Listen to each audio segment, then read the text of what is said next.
Did you ever hear the Hebrew folk saying Kishmo Kenhu? Actually coming from Sefer Shmuel Aleph, this saying means, like his name, so he is. It means that a person's name can illustrate his or her character. For example, if a boy named Shalom has a very peaceful and calm spirit, one might say, Kishmo Kenhu, he is like his name. So what should we do with the fact that in this week's Parsha, Parshat Emor, the holiday of Shavuot is given no name at all? All the other holidays listed in the Parsha, from Pesach to Rosh Hashanah to Yom Kippur to Sukkot, are given some kind of name that connects to the theme of the holiday, even if it is not the name that we commonly use to refer to the holiday today.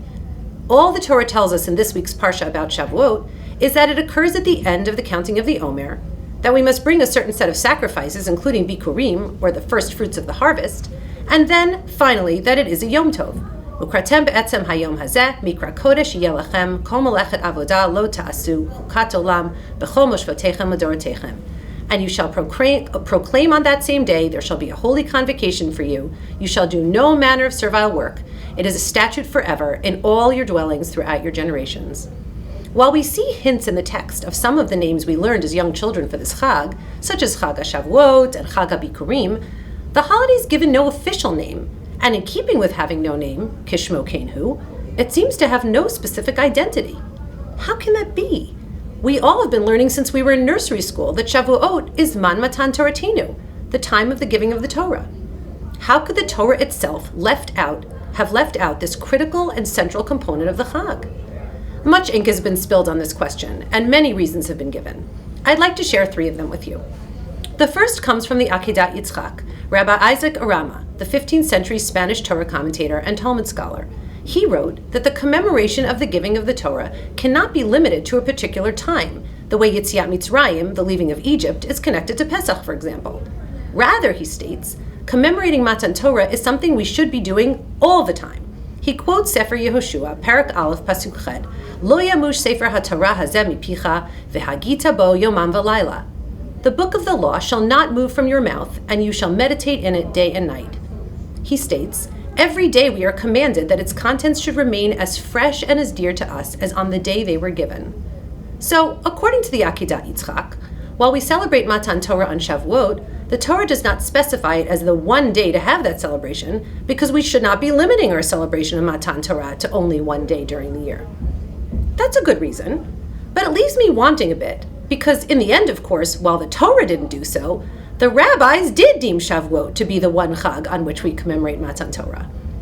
The second reason, which is advanced by several rabbis, is that the actual event of Matan Torah is not one that we can reconstruct in any real way.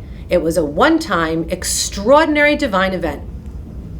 While we can reconstruct the Exodus from Egypt in a way that is meaningful for us today through the Seder on Pesach, and we can reconstruct traveling through the desert in a way that is meaningful for us today through building Sukkot and dwelling in them on Sukkot, Mount Sinai was a one-time event.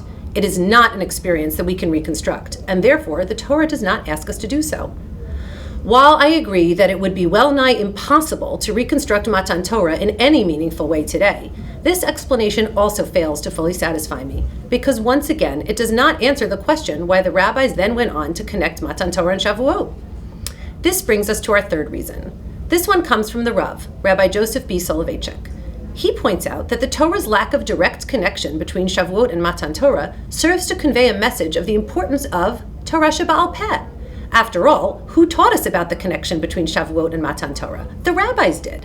As Rabbi Yitz Greenberg writes, this insight teaches us that Shavuot celebrates not only God's word, the revelation received passively by the people, but also the Torah of tradition, the one received and unfolded by the rabbis and the people.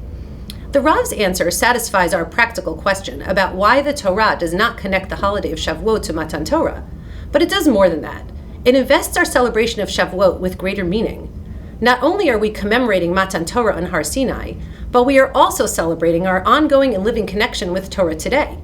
Perhaps this can give us greater insight into the minhag of Tikkun Leil Shavuot, staying up all night the first night of the Chag and studying Torah. This act of all-night Torah learning is not only about learning the revealed text, neither is it only about reading what Mefarshim of previous generations had to say about that revealed text.